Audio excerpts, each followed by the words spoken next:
para a pregação nesta manhã da palavra de Deus em Atos dos Apóstolos, capítulo de número 26. Paulo está ali anunciando o Evangelho de Cristo. Hoje nós veremos a reação dos homens, especificamente a reação de Festo e também de Agripa II, que eram ali dentre os ouvintes de Paulo, dentre os ouvintes do Evangelho. Atos, capítulo de número 26, de 24 a 32. Nós estamos chegando já, irmãos, próximos do final do livro de Atos. Mas antes disso, vamos ver como os homens reagiram à proclamação do Evangelho por meio ali de Paulo. Atos, capítulo de número 26, de 24 a 32. Vocês se lembram então, irmãos, rapidamente, antes de nós começarmos o texto, que Paulo está defendendo o Evangelho de Cristo, mostrando que o Evangelho de Cristo é nada mais nada menos do que o cumprimento da lei dos profetas. Lembram-se? Ele está sendo acusado de falar contra a lei de Moisés, mas ele diz: não, pelo contrário. Quando eu prego a Jesus Cristo morto e ressuscitado, eu estou ratificando a lei de Moisés, porque Moisés falou dele, Moisés falou de Cristo, e os profetas também falaram de Cristo. Então Paulo está defendendo o Evangelho, e ao mesmo tempo, obviamente, evangelizando aqueles que ali estão ouvindo a ele naquela audiência. Mas agora Paulo é repentinamente interrompido por Festo. Vamos ver como isso acontece então no versículo 24. Dizendo ele, Paulo, estas coisas em sua defesa, Festo o interrompeu em alta voz: estás louco, Paulo? As muitas letras te fazem delirar. Paulo, porém, respondeu: não estou louco, ó excelentíssimo Festo. Pelo contrário, digo palavras de verdade e de bom senso, porque tudo isso é do conhecimento do rei, a quem me dirijo com franqueza, pois estou persuadido de que nenhuma destas coisas lhe é oculta, porquanto nada se passou em algum lugar escondido. Acreditas, ó rei Agripa, nos profetas? Bem sei que acreditas. Então Agripa se dirigiu a Paulo e disse: por pouco me persuades a me fazer cristão. Paulo respondeu: assim Deus permitisse que, por pouco ou por muito, não apenas tu, ó rei, porém todos os que hoje me ouvem se tornassem tais como eu sou, exceto estas cadeias. A essa altura levantou-se o rei e também o governador e Berenice, bem como os que estavam assentados com eles, e havendo-se retirado, falavam uns com os outros, dizendo: este homem nada tem feito passível de morte ou de prisão. Então Agripa se dirigiu a Festo e disse: este homem bem podia ser solto, se não tivesse apelado para César. Vamos orar mais uma vez? Ó Deus santo e bendito, fala-nos por meio de sua palavra, Deus, que Cristo, a glória dele, o testemunho dele seja claro para nós nesta manhã, Deus, e que a nossa boca seja aberta na firmeza da fé que o Senhor colocou em nosso coração, para que assim como Paulo, falemos de Cristo, ó Deus, independente da resposta dos homens. Assim nós te pedimos e confiados em ti oramos, com perdão dos pecados, em nome de Jesus. Amém. Meus irmãos, eu imagino, como alguns teólogos, que no início da palavra de Paulo, dessa pública audiência que eu ouvia Paulo ali, talvez os homens que ali estavam, as autoridades, a elite daquele povo, e a elite romana também, representada pelo governador Festo, estava pouco interessada no que diria aquele homem judeu, tão conhecido Paulo era por sua propaganda eficaz e tão odiado pelos judeus. Talvez no início do capítulo 26, dessa defesa do Evangelho que Paulo faz, havia pouco interesse daqueles homens em ouvi-lo. Talvez eles entendessem que era uma audição chata e longa como as demais. Mas enquanto o tempo passava e enquanto Paulo falava pelo poder do Espírito, os homens pareciam ali ouvindo se envolverem mais e mais com a defesa do Evangelho que Paulo fazia. Alguns devem ter chegado à conclusão naquele momento inesperada que a mensagem daquele rabino judaico, daquele mestre que era Paulo, tinha a ver com eles. Enquanto ele pregava a Cristo, o perdão dos pecados, a retirada das trevas para a luz, do domínio de Satanás para Deus, aqueles homens poderiam começar a entender que de fato aquilo poderia haver com eles, ter a ver com eles.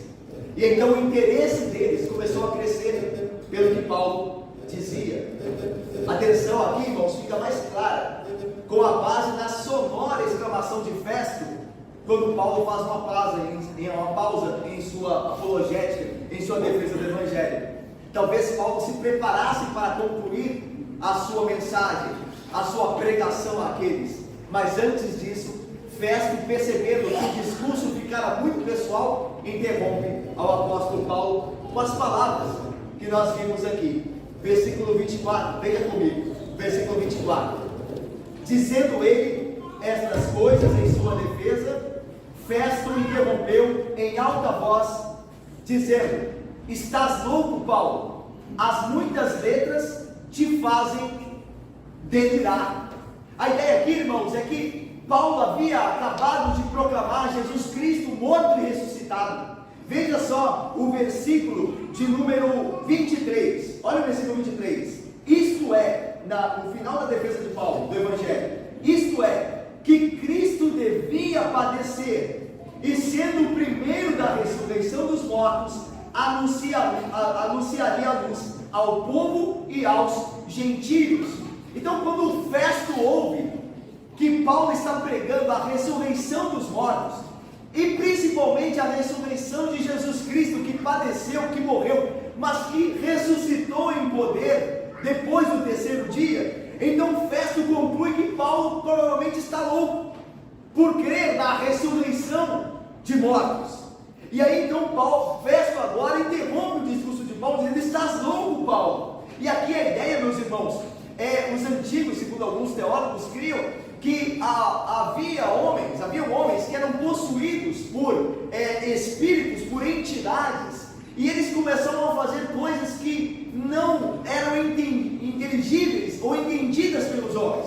Então a ideia de que pode ser que Festo, como era um pagão, como cria em divindades, em espíritos, ele diz: olha, você está possuído, você está fora de si, você fala coisas que não é possível entender. Por isso a ideia de: estás louco, Paulo? E aí Festo continua dizendo: as muitas letras te fazem delirar. Irmãos, Festo viu como os demais homens ali que Paulo era um erudito, que Paulo era alguém sábio, que Paulo era alguém entendido. Por isso Festo diz: as muitas letras, ou seja, Paulo era alguém estudioso. E Festo disse: olha, você entrou numa estafa tão grande, num estresse tão grande pelas suas leituras, que agora você está delirando. Então Paulo era reconhecidamente um homem culto, um homem letrado, alguém que era um estudioso, alguém que era um mestre. E Festo agora, já vendo que o discurso de Paulo, a pregação de Paulo se tornara muito pessoal, e ao homem aparentemente uma loucura, como pregar a ressurreição dos mortos, Festo interrompe desta maneira. E aqui, meus irmãos, nós já partimos para a primeira aplicação dessa verdade do texto, do que acontece aqui no texto, para a nossa realidade aqui e para a nossa vida. A Bíblia nos diz, meus irmãos, e Paulo diz, que certamente, sem dúvida, veja só, certamente a palavra da cruz é loucura para os que se perdem, mas para nós que somos salvos, poder de Deus.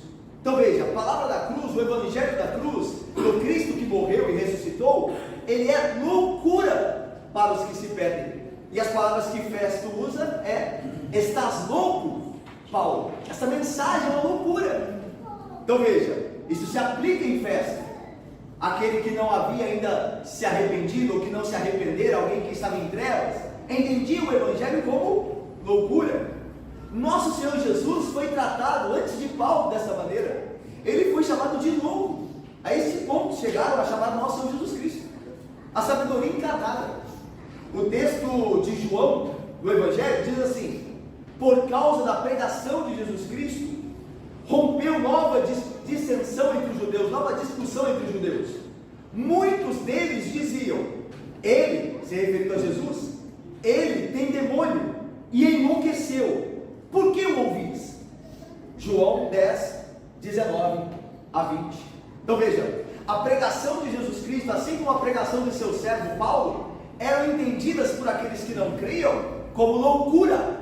Isso é uma loucura, isso não pode ser verdade, isso não pode ser aceito como algo real. Por que os homens naturais reagem dessa forma ao Evangelho verdadeiro? Por que eles entendem ser loucura? Como nós vimos aqui, no caso de Festo, no caso dos ouvintes de Jesus Cristo. Por que os homens agem assim? Porque eles olham para o Evangelho, algo que para nós é a verdade, como é de fato, algo como traduz a realidade do Deus que criou este mundo e nos salvou dos nossos pecados em Cristo. Como é que para outros é loucura? Por quê? A Bíblia explica.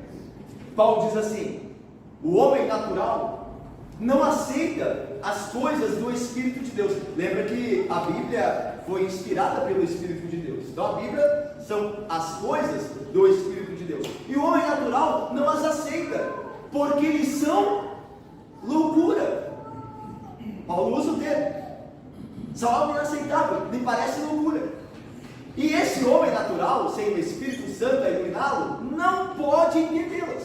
Por quê? Porque elas se discernem espiritualmente. Elas são compreendidas espiritualmente. Por isso que o homem natural, o homem sem a graça de Deus, sem o Espírito, não pode jamais entender o Evangelho. Para ele sempre parecerá algo absurdo, uma loucura. Irmãos, daqui nós aprendemos e temos duas implicações, depois de entender por que os homens sem Cristo não entendem o Evangelho e consideram loucura. Nós temos duas atitudes a tomar diante disso. A primeira é que nós precisamos entender a real situação do mundo para com o Evangelho. O mundo está cego. Os homens do mundo estão em trevas. Os homens consideram a palavra de Deus, por isso, por eles estarem cegos, em trevas, eles consideram a palavra de Deus, que é luz, sabedoria, como loucura. É loucura a palavra de Cristo. Enquanto esses homens dão a loucura de fato em nome de sensatez. Ou seja, este mundo chama de loucura sensatez. E a sensatez, a verdade, eles chamam de loucura. Como disse o profeta Isaías, eles estão sempre invertendo. Aquilo que é mau eles chamam de bom. Aquilo que é sábio eles chamam de louco. E fazem o inverso. Então não é diferente para a palavra do Evangelho. Você e eu precisamos entender em que contexto nós estamos. Que os homens com quem nós vivemos, os homens que não possuem o Espírito Santo, sempre ouvirão a palavra e a considerarão loucura. Algo que eles não podem entender e nem querem. Não podem e nem querem. E você e eu precisamos entender o contexto em que nós estamos. Este mundo, ele é avesso à proclamação do Evangelho, à verdadeira proclamação. Porque esse mundo, como o nosso Senhor Jesus Cristo disse, jaz no maligno. Ele está debaixo do poder de Satanás. Embora não pertença a Satanás, está debaixo da sujeição de Satanás. Portanto, este mundo não aceita o Evangelho real, verdadeiro. E você e eu temos que entender isso, para entendermos bem onde nós estamos, com que tipo de homens e com que tipo de rejeição nós temos que lidar. Outra coisa, visto isso, nós devemos estar preparados no poder de Deus para esse tipo de reação quando nós proclamamos o Evangelho. Você deve ter preparado para ter reações como os homens balançarem a cabeça com relação ao que você diz, negativamente, os homens torcerem o nariz, os homens olharem com certo desprezo, com um sorriso de canto de boca. Você e eu devemos estar preparados para isso. Se você não está preparado, se você não quer ter esse tipo de reação, você e eu não podemos ser um verdadeiro anunciador do Evangelho. Porque nós vemos na Bíblia que o Evangelho é rejeitado pelo homem natural, pelo mundano, pelo ímpio. Ele não aceita. E se você tornar o Evangelho pessoal, a coisa fica pior ainda. Porque se você fala apenas no campo da teoria, é uma coisa, eles podem até ouvir, mas se você aplica o Evangelho à vida deles, corrigindo os seus erros, anunciando o arrependimento e a fé em Jesus Cristo, a coisa fica pessoal, a coisa fica pior. E mais eles rejeitarão, mais eles não darão conta. E você e eu temos que estar preparados. Isso é uma verdade. Paulo enfrentou isso, não só por Festo aqui, mas Paulo foi rejeitado por muitos, por onde quer que passava. Será que mudou? Será que o mundo mudou? Será que o mundo está melhor agora? Será que o mundo está aceitando mais o Evangelho, irmãos? Ou nós aqui estamos falando dele menos? O que está acontecendo? É uma pergunta. Será que o mundo está mais amigo do Evangelho? Ou nós que temos modificado o Evangelho para não sermos perseguidos? Para não ter ninguém contra nós? Para não termos que ver rostos virando, zombando? Isso é uma verdade. Nós sabemos que o mundo não mudou. Pelo contrário, Paulo disse que os tempos ficarão piores, mais difíceis. Nós devemos ter cuidado para que nós não tenhamos mudado. Para que nós não estejamos mudando o Evangelho. Mas vamos continuar. Olha como Paulo responde Festo, versículo 25. Paulo, porém, respondeu: não estou louco, ó excelentíssimo Festo. Ou seja, eu estou muito bem da cabeça. Não há loucura em mim. E uma das provas é como Paulo trata com distinção ao governador. Ele diz: não estou louco, ó excelentíssimo Festo. Paulo está mostrando que está em plena consciência, em plena sanidade. Ele diz agora, olha só, pelo contrário, digo palavras de verdade e de bom senso. E aí Paulo vai provar no versículo 26. Olha só o que ele diz no versículo 26. Porque tudo isto é do conhecimento do rei. Ele agora apela para o testemunho do rei Agripa que está diante deles ali. Aqui me dirijo com franqueza, pois estou persuadido de que nenhuma destas coisas é oculta, porquanto nada se passou em algum ou em algum lugar escondido. Então o que Paulo está dizendo aqui? Olha, eu falo, não estou louco, eu falo palavras de verdade e sensatez, de bom senso. A prova disso é que o rei Agripa sabe, e aí ele apela para o rei Agripa, presbítero Gomes, e Lúcia querida, e Isonete. O rei Agripa sabe o que se passou, ele sabe que o meu testemunho é verdadeiro, então ele apela para o rei Agripa ali e deixa o rei Agripa numa situação meio que desconfortável, porque Agripa sabe de tudo que aconteceu. Ele sabe do Cristo, ele ouviu as histórias, ele cresceu em Cesareia. Agripa II foi educado em Cesareia. No ano de número 30, depois de Cristo, acontece o Pentecostes. Paulo está aqui mais ou menos no ano de número 50, 52, que acontece o que nós estamos vendo aqui. Então se passaram 20 anos. Agripa cresceu em Cesareia. Quando Agripa está crescendo em Cesareia, o Evangelho está chegando em Cesareia. Lembra do centurião Cornélio? Lembra dele lá, o centurião? Lembra? Ele é convertido em Cesareia, e a casa dele também. Então o Evangelho tinha tomado Cesareia. Então o rei Agripa sabia dessas coisas, tanto que Paulo apela: eu estou louco, rei Agripa. O que eu digo aqui é alguma insensatez? Não é um testemunho do que aconteceu de fato na história? Então ele apela para Agripa, e Agripa fica calado. E aqui, obviamente, quem cala consente, porque está dando um parecer positivo quando Paulo apela. Então Paulo não está louco. Havia testemunhas do que aconteceu, da ressurreição. Os apóstolos ainda estavam, alguns deles vivos, homens que viram Jesus. Segundo 2 Coríntios, Paulo fala da ressurreição. Ele fala, no 1 Coríntios ele fala: alguns estão vivos aqui e podem testemunhar a ressurreição de Cristo. Mais de 500 testemunhas. Estão todas elas loucas? Então havia provas históricas do que havia acontecido, e Paulo apela para isso, a consciência do rei Agripa II. Então Paulo não está louco. Só um momentinho que eu queria aqui do versículo, trazer uma coisa especial aqui, rapidamente. Paulo diz assim: eu falo ao rei Agripa com franqueza. Ele diz aí, porque tudo isso, versículo 26, é do conhecimento do rei, aqui me dirijo com franqueza. Meus irmãos, nós precisamos falar mais francamente, e nós precisamos mais urgentemente ainda ouvir a franqueza. Seria tão bom que as pessoas fossem francas conosco, e seria tão bom que elas tivessem um contexto bom para serem francas conosco. Às vezes alguém vai nos chamar a atenção, nos advertir em amor, mas de maneira franca, e nós não gostamos. Daí a franqueza perde espaço. Nós acabamos, ao não gostar de que as pessoas falem a verdade conosco, mesmo em amor, restringindo elas de tomarem essa posição de novo. Que a franqueza corra livremente entre nós, em amor, mas que ela corra livremente. que a gente possa ser franco uns com os outros, quando nós abordarmos particularmente uns aos outros, e que nós aceitemos a correção franca. Isso é muito bendito, isso é muito maduro entre os crentes.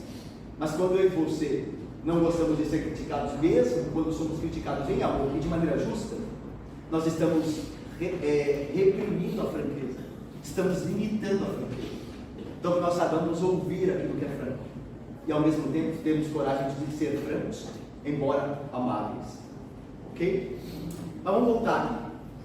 O apóstolo Paulo diz: eu não estou louco, porque o rei sabe disso. Olha o que ele diz mais: porque nenhuma dessas coisas lhe é oculta. A ideia aqui, irmãos, do nenhuma dessas coisas lhe é oculta, Paulo usa o termo para oculto aqui no grego, que é um termo usado pejorativamente para mestres que não eram mestres sábios, mas falsos mestres.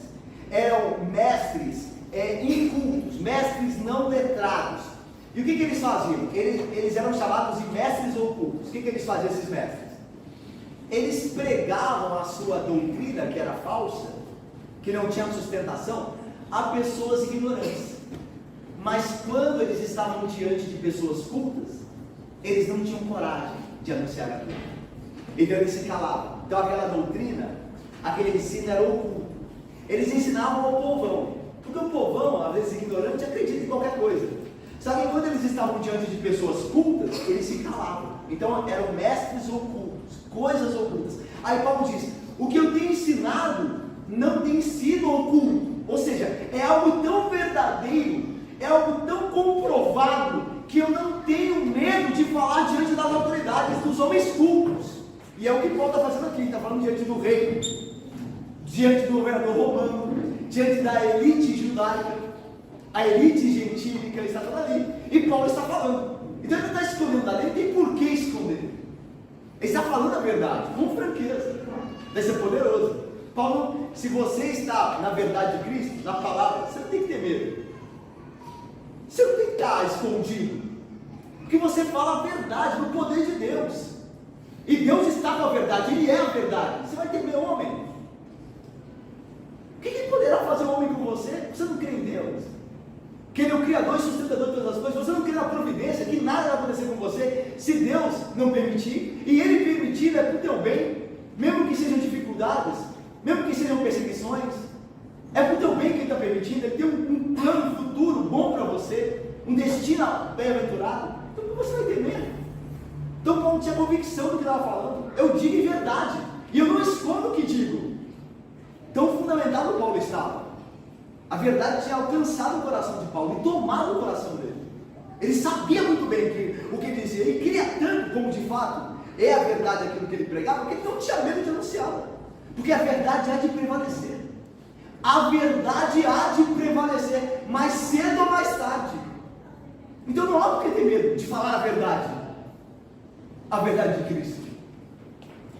Então, mas veja só, versículo de número 26 termina: quando nada se passou em nenhum lugar escondido. Ou seja, o que nós vimos, o próprio rei Agripa em Cesareia, quando criado ali, teve informações e conhecimento do crescimento do Evangelho. O Evangelho, naquele período 30 até 50, ele tomou o mundo. As viagens de Paulo, as igrejas brotando em todos os lugares. Ou seja, nada disso que eu estou falando aqui, da ressurreição de Jesus Cristo, dele seu cumprimento, nada disso se passou em nenhum lugar escondido. Ou seja, o Evangelho havia tomado a terra, havia chegado a Acaia. Nada disso é escondido.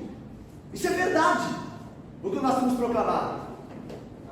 E é interessante que Paulo colocava a sua vida em risco pela verdade. Irmãos, ninguém sustenta uma mentira com a vida em risco. Ninguém sustenta uma mentira com a vida em risco. Até o doido sabe que se ele está mentindo, ele corre um risco, por isso ele para de mentir. Ele fica calado. Até mesmo gente que tem algum problema, então ele percebe que se a vida dele está em risco por causa da mentira, ele abandona a mentira. O que fazia Paulo e os demais apóstolos, mesmo com a vista em risco, baterem o pé nesse testemunho, firmarem o pé aqui e continuarem dizendo isso? Paulo não era nenhum louco. Paulo não era nenhum doido. Se fosse uma mentira, por que Paulo insiste por isso? Não era mais conveniente, como fazem os homens, deixar aquilo, porque a vida está correndo risco? Mas Paulo continuava, a ponto de morrer por aquilo. Porque era verdade. E quando o coração é ganho pela verdade de Cristo, nada mais importa. Porque a verdade é de triunfar. A verdade é de prevalecer. Paulo está pregando aos homens aqui. E daqui nós partimos para a nossa segunda aplicação. Paulo volta aqui a mencionar o rei Agripa. Ele diz, é do conhecimento do rei Agripa essas coisas. Então ele volta a ser muito pessoal. Não é, rei Agripa? O que eu estou dizendo aqui é uma mentira, uma loucura? Não é verdade o que eu estou dizendo? O senhor sabe disso. Então Paulo volta a mencionar o rei e torna o evangelho bem pessoal aqui. Todavia o evangelho não é só a apresentação das boas novas, mas o evangelho chama o homem à responsabilidade de atender à verdade. Por isso que Paulo, constantemente no seu discurso, na sua apologética do evangelho, ele chama o rei Agripa. Ele fala, não é rei Agripa? Daqui no próximo versículo ele vai dizer assim, acreditas nos profetas, rei Agripa? Ele está falando com Agripa, está dizendo, olha, isso é verdade, não é rei Agripa? Você acredita nos profetas, você está chamando o rei Agripa para começar, você tem que responder. Você tem que tomar uma decisão aqui. Você tem que ser em prol da verdade, em prol de Cristo. Você ouviu essas coisas, você cresceu com essas coisas. Você testemunha dessas coisas. Você está chamando, o evangelho chama a responsabilidade. Não é só aqui de manhã, nós estamos aqui na igreja ouvindo o evangelho, para a gente ir para casa um pouco mais instruído sobre as coisas do mundo antigo. Nada disso. Deus está aqui em Cristo nos chamando à posição. O evangelho está sempre chamando o homem à posição, a crer em Cristo, a se batizar, a professar a sua fé. Não é simplesmente um momento que nós estamos aqui, domingo, para poder crescer intelectualmente, para poder só nos vermos aqui. Não, o evangelho nos chama a uma responsabilidade, uma decisão. E nós temos sido cercados do testemunho de Cristo. Domingo após domingo nós temos ouvido a pregação. Durante a semana, aqueles que podem estar aqui têm sido instruídos na doutrina. E é terrível negar tudo isso, não tomar uma posição diante de tudo isso. Em 1 Coríntios, quando Paulo escreve a sua primeira carta àqueles irmãos, ele fala do perigo de ter o testemunho da verdade e não responder segundo a verdade. Ele usa o exemplo do antigo Israel, quando eles saíram do Egito. Ele diz assim, ora irmãos, não quero que ignoreis que nossos pais estiveram todos sob a nuvem, e todos passaram pelo mar. A nuvem é aquela nuvem do deserto que Deus se fazia presente para poupá-los do sol. Lembra que a nuvem os conduzia? E todos eles passaram pelo mar, porque viram a obra de Deus abrindo o mar, tendo sido eles, por assim dizer, batizados, assim na nuvem como no mar, com respeito a Moisés. Todos eles comeram de um só manjar espiritual e beberam da mesma fonte espiritual, porque bebiam de uma pedra espiritual que os seguia. E Paulo diz, essa pedra era Cristo. Cristo estava lá representado nessas coisas, lá no deserto. Entretanto, Deus não se agradou da maioria deles, razão porque ficaram prostrados no deserto, ou seja, morreram no deserto. Olha, essas coisas se tornaram exemplos para nós, ou seja, eles testemunharam essas coisas, mas eles não responderam como deveriam essas coisas. Assim como Festo testemunhou a Cristo, o testemunho de Cristo, a ressurreição, ele foi alcançado por o Evangelho, ele viveu ali na Judéia, ele cresceu, e ele tem que responder. Assim como os israelitas, ao caminho da terra prometida, também viram a manifestação do Cristo, mas não responderam e morreram todos no deserto. Jesus Cristo usa o mesmo exemplo, a mesma ideia, nosso Senhor, quando ele fala de Corazim, Betsaida e Cafarnaum, cidades ali da Galileia, onde ele pregou, onde ele realizou milagres. Ele diz assim, nosso Senhor diz assim, ai de ti Corazim, ai de ti Betsaida, porque se em Tiro e em Sidom se tivessem operado os milagres que em vós se fizeram, há muito que elas se teriam arrependido com pano de saco e cinza. Contudo vos digo, no dia do juízo haverá menos rigor para Tiro e Sidom do que para vós outros. Tu, Cafarnaum, elevar-te-ás porventura até o céu, descerás até o inferno? Porque se em Sodoma se tivesse operado os milagres que em ti se fizeram, teria ela permanecido até o dia de hoje, não teria sido ela destruída. Digo-vos, porém, que menos rigor haverá no dia do juízo para com a terra de Sodoma do que para contigo. Ou seja, Cafarnaum, Betsaida e também Corazim haviam sido testemunhas do poder de Cristo, do evangelho das boas novas, mas não haviam crido. E Cristo diz, haverá mais rigor para vocês do que para Sodoma e Gomorra. Imaginem Sodoma. E Sodoma sofrerá menos no inferno do que Cafarnaum, Betsaida e Corazim. Porque Sodoma não viu a Cristo. O privilégio de Cafarnaum era maior do que o de Sodoma. Assim como o nosso privilégio é muito maior do que qualquer outra pessoa que viveu antes de nós. Nós temos um cânon fechado. Nós temos a vontade de nos reunirmos quase que todos os dias da semana para ouvir o Evangelho de Cristo, para sermos abençoados. O que acontecerá conosco se nós não nos posicionarmos? Irmão, entenda, querido, e meu irmão e você que ainda não é crente, em definição é rejeição. Em definição é rejeição. Não há meio termo, não há em cima do muro. Não tomar uma posição é rejeitar o Evangelho. Achar que está imparcial é rejeitar. Lembra que Jesus disse? Quem não é por mim é contra mim. Quem não ajunta, espalha. Ou você está ajuntando, ou você está espalhando, ou você está a favor, ou você está contra. Não existe ninguém de camarote, não existe meio do muro, não existe no Evangelho não. Ou nós tomamos a posição em prol da verdade e submetemos a vida à verdade de Cristo para obedecê-lo pela graça, ou nós estamos condenados. Por mais em cima do muro que queiramos ficar, nós estamos condenados. Portanto, é necessário responder positivamente a chamada do Evangelho. Era o que Paulo desejava que Festo fizesse e Agripa II também, e aqueles que o ouviram ali.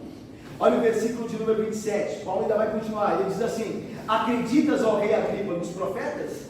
Bem sei que acreditas. A ideia aqui é que Paulo faz uma pergunta que Agripa, ele não responde, ele fica um canto aqui, uma sinuca, por assim dizer, um canto de sinuca, porque ele não sabe o que responder. Porque veja só, se Agripa diz acredito, ele então se coloca no grupo dos insensatos classificados por Festo, porque Festo, o governador romano, acha como louco. Se Agripa diz acredito, então Festo, olha, você também é um doido desse? Tem um doido aqui governando a região? Vou falar para Roma, hein? E aí ele olha para Festo e não sabe o que responder, porque tem medo de ser classificado mal pelos homens ímpios. Mas ao mesmo tempo ele olha para os judeus, Agripa olha para os judeus e diz: se eu negar os profetas, os judeus não me aceitam como rei, porque os judeus creem nos profetas. Então ele está aqui num beco sem saída. Se ele concorda com Paulo, ele se faz inimigo de Roma. Se ele discorda de Paulo, ele se faz inimigo de Deus. Então, pensando no seu bem-estar político, ele fica calado, porque está mais preocupado com ele do que com a verdade. Porque era para responder: sim, acredito nos profetas, porque é verdade. Porque Paulo diz: bem sei que acreditas, bem sei que você tem consideração pelos profetas. Mas ele fica calado, porque está preocupado com ele, não com a verdade. Jesus Cristo também foi abordado da mesma forma pelos judeus, e Paulo respondeu pelo Espírito de Cristo da mesma forma que Cristo respondeu. Vocês se lembram? Quando os judeus cercaram Jesus Cristo e perguntaram para ele assim: com que autoridade você faz esses sinais? Perguntaram para Jesus, nosso Senhor. Aí nosso Senhor respondeu assim: eu respondo a pergunta de vocês se vocês responderam a pergunta minha. E a minha pergunta é a seguinte: com que autoridade João Batista batizava? Do céu ou da dos homens? E aí diz o texto que os judeus saíram para conversar, para ver que resposta daria, e eles falavam entre si o seguinte: se nós dissermos que João Batista batizava com a autoridade do céu, nós vamos ter que crer em Jesus, porque João Batista anunciou ele. Mas se nós dissermos que era pela autoridade dos homens que ele batizava, os judeus vão vir contra nós, porque os judeus criam que João Batista era um profeta divino, um profeta vindo de Deus. Aí eles voltaram para Jesus e disseram assim: nós não sabemos. Aí Jesus diz assim: nem eu tampouco vos digo com que autoridade faço essas coisas. Vocês não querem ser verdadeiros? Então vocês não ouvirão a verdade. A verdade não é para quem não quer ser verdadeiro. Então Jesus não respondeu a eles, porque eles tinham má intenções, eles ficaram sem ouvir a verdade. Paulo diz a Agripa se comporta do mesmo jeito como os judeus, preocupado com eles. E aí então Paulo diz: eu sei que acreditas. E Paulo está chamando ele aqui novamente a confissão verdadeira do Evangelho, embora ele reluta a custo próprio, a própria condenação, mas ele a princípio reluta em responder segundo a verdade. Vamos terminar? Olha o versículo 27, no final. Agripa então, depois de ser perguntado por Paulo se ele acreditava nos profetas, Agripa se dirigiu a Paulo e disse: por pouco me persuades a me fazer cristão. A ideia, o grego aqui, segundo os estudiosos, diz que esse texto, essa frase de Agripa é muito difícil de ser traduzido no português. Mas a ideia é mais ou menos de uma ironia que a Agripa usa. A Agripa diz assim: você quer me fazer em pouco tempo um cristão? Você acha que eu vim aqui para essa audiência e só aqui você vai argumentar comigo e vai me tornar como como você é, um cristão? É isso? Eu vou ter que sair daqui um cristão? Ele usa de ironia, mas Paulo responde com piedade e afeto. Olha o que Paulo responde, versículo de número 29, vamos ler juntos? Leiamos aqui. Paulo respondeu: assim Deus não apenas tu, ó rei, porém todos os que hoje me ouvem, se tornassem tais qual eu sou, exceto estas cadeias. Paulo responde a irônica palavra de Agripa II com uma oração. Ele está orando aqui, porque ele diz assim: permitisse Deus, ó rei Agripa, ele está fazendo uma oração a Deus, que o Senhor permitisse Deus, que não só o Senhor, mas todos aqueles que me ouvem fossem como eu. Ou seja, queira Deus que você se torne crentes em Jesus. Paulo sabia que não dependia dele, porque ele disse: queira Deus. Na linguagem de Paulo, que Deus permitisse isso. Então não é Paulo que converte, não é você que converte, não é o seu testemunho que converte, é Deus se valendo segundo a vontade dele do seu testemunho, se ele quiser. O problema não é o testemunho seu, o problema, por assim dizer, é o coração do ímpio, que é duro. E Deus, em sua providência, pode querer deixá-lo assim, para a condenação dele, justa condenação. Então, se você é um pregador fiel do Evangelho, nunca duvide do Evangelho fiel que você prega, porque não só depende do Evangelho que você prega, mas de Deus querer realizar a obra, de Deus querer salvar. Lembra do que Paulo diz? Tem Ele misericórdia de quem quer e endurece a quem lhe apraz. Então depende de Deus em última instância. Você não está falhando quando alguém rejeita o Evangelho que você prega, porque não é da tua alçada fazer com que ele creia. Então não há falha tua, há falha nossa quando nós não pregamos o verdadeiro Evangelho, aí sim. Mas quando nós pregamos e os homens rejeitam, nós ainda assim estamos cumprindo com o dever diante de Deus, nós estamos proclamando o Evangelho. Se vão aceitar ou não, irmãos, isso está além de nós, isso depende de Deus. Quisesse Deus, ó rei, que não só o Senhor, mas todos os que aqui estão comigo fossem tal como eu sou, exceto as cadeias. A ideia é que Paulo é mais feliz do que todos aqueles homens. O apóstolo Paulo é mais feliz do que toda aquela nata, aquela elite rica de Judá e de Roma. Paulo diz assim: eu queria que vocês fossem como eu sou. E Paulo está preso, hein? Ele fala: vocês seriam felizes se vocês fossem como eu sou. Porque se vocês conhecerem o Filho, verdadeiramente sereis felizes. Festo era escravo de Roma. Agripa II era escravo da luxúria. Lembra de Berenice? Berenice era meio irmã dele. Ele estava em pecado de colocar a mulher, mas ele era escravo daquilo. Então Paulo diz: eu sou o único homem livre aqui. Sou eu que estou com cadeias, mas eu sou o único livre em Cristo. Eu queria que vocês fossem tão livres como eu sou. Olha que maravilha.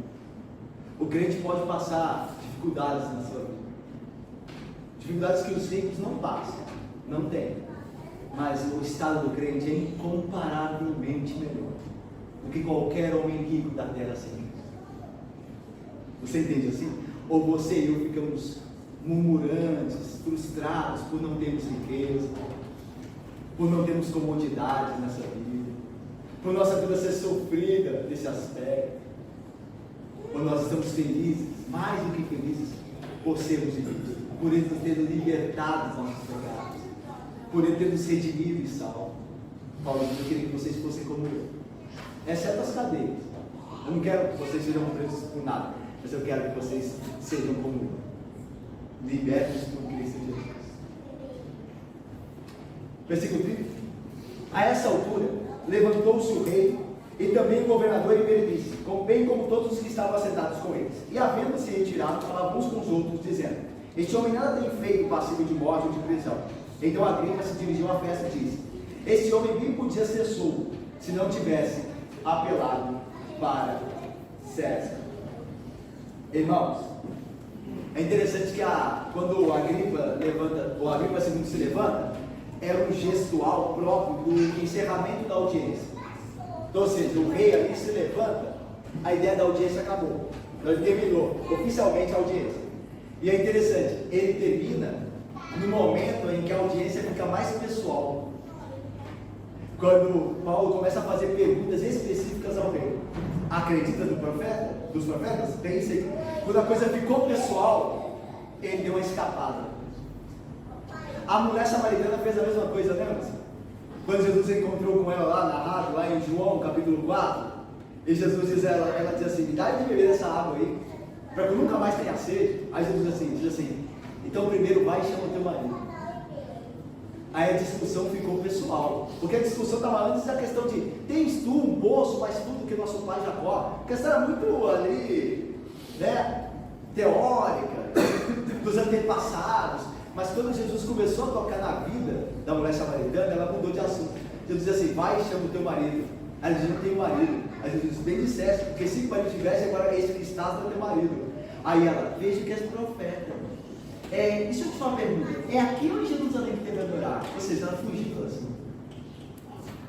Nós fazemos assim quando o Evangelho toca na nossa vida, pessoal. Nós podemos fazer assim, começar a se esquivar. O pastor começou a perguntar demais, começou a confrontar demais, o presbítero chamou a atenção, quero sair da igreja. Virou pessoal demais. Não mexe com a minha vida não. Prega aí a doutrina, essas coisas aí, mas não vem falar que eu estou errado em alguma coisa não. Que aí eu vou embora. Aqui aconteceu com Agripa. Quando começou a tornar pessoal demais, ele levantou: vamos parar por aqui, tá bom, Deus. Começou a perguntar demais também. Ok? Será que é assim conosco? Quando o Evangelho começa a ficar pessoal demais, e irmãos nos advertindo, nos orando, a gente já quer não dividir. Porque a igreja é isso. Nós cuidamos uns dos outros. Nós somos uma família. Não devia ser assim. Vamos lá, terminando. Então eles se levantaram, e aí diz o texto que se reuniram. Olha aí. E havendo se retirado da presença de Paulo, falavam uns com os outros, dizendo: este homem nada tem feito passivo de morte, de prisão. Ou seja, o que decidiram? O que chegaram à conclusão? Que Paulo não era culpado. A conclusão que Félix já havia chegado. A conclusão que Festo já havia chegado. Agora Agripa II também chegou assim: esse homem não é culpado de nada, ele tem crime nenhum. Ou seja, ele é injustiçado. Aí vem o versículo 32. Então Agripa se dirigiu à festa e disse: este homem bem podia ser solto, se não tivesse apelado para César. Ou seja, a gente tinha que soltar esse homem, só que ele apelou para César, ele tem que ir para César. Aí nessa palavra de Agripa, Festo tem agora, lembra que Festo, ele preparou a audiência para ter com quem responder o imperador, quando enviasse Paulo? Agora Festo tem. Festo, a ideia aqui é de que Festo vai mandar a carta ao imperador, sugerindo a libertação de Paulo. Olha, nós constatamos aqui que esse homem é inocente das acusações dos judeus, mas nós estamos enviando ele ao Senhor porque ele apelou para o Senhor, ele apelou para Roma, ele apelou para César, e nós estamos cumprindo com a lei, então ele tem que ir. Mas nós recomendamos que ele seja posto em liberdade, porque ele não tem culpa. Então aqui Lucas dá a ideia de como seria essa carta enviada por Festo ao imperador romano. Paulo deve ser liberto, embora ele é encaminhado porque ele apelou para César. E aí eu termino com a última aplicação. Todo o capítulo 26 é um testemunho público do Evangelho, diante de reis, diante de governadores, diante da elite, ok? É um testemunho público do Evangelho. O Evangelho, daí nós aprendemos que o Evangelho jamais deve ser retirado da esfera pública. Nós temos, irmãos, dado ouvidos à falácia de que o Evangelho não tem lugar na praça pública. Olha, não fale do Evangelho aqui. No seu trabalho, não fale do Evangelho. Numa profissão, olha, é proibido pela ética da profissão falar de Cristo. E nós temos cedido a essas coisas. Nós, como crentes, temos cedido a essas coisas. Será que é certo, irmãos? Quero perguntar aos irmãos aqui, vamos refletir conosco aqui. É certo isso? Nós estamos agindo certo, de maneira correta? Será que o mundo está querendo o nosso bem mesmo? Dizendo assim, não fale de Cristo aqui, o seu bem, não fale. É o nosso bem mesmo? É para o bem, de fato, não proclamar a Cristo? O Rei dos Reis, Senhor de tudo, de todas as esferas, de todas as ciências, Senhor de tudo, e não pode ser pregado. E nós temos cedido a esse tipo de discurso. Nós temos nos calado, nós temos chegado. É verdade, talvez aqui não seja o local ideal. Vamos ficar em silêncio. Irmãos, nós já paramos a pensar, se os apóstolos tivessem cedido às ameaças de ficarem calados, se nós estaríamos aqui? Se eles tivessem cedido? Porque não foram poucas as ameaças. A ameaça lá não era perder o emprego, não ficar sem carteira, não. A ameaça lá era ser devorado por leões. E eles não se calaram. Eles falaram diante de autoridades. Ah, pastor, mas você não sabe, eu tenho um emprego lá, eu tenho um patrão que pode me mandar embora. Eles falaram diante de autoridades que poderiam executá-los imediatamente. E nós estamos cedindo essas coisas, e o Cristo não tem sido glorificado. O Senhor de tudo. Nós não cremos que Ele é Senhor de tudo, irmãos. Ou nós cremos ou não, que Ele é Senhor de tudo. Você não crê que Deus e Cristo pode te guardar de represálias do seu patrão, dos profissionais que trabalham com você? Você não crê nisso?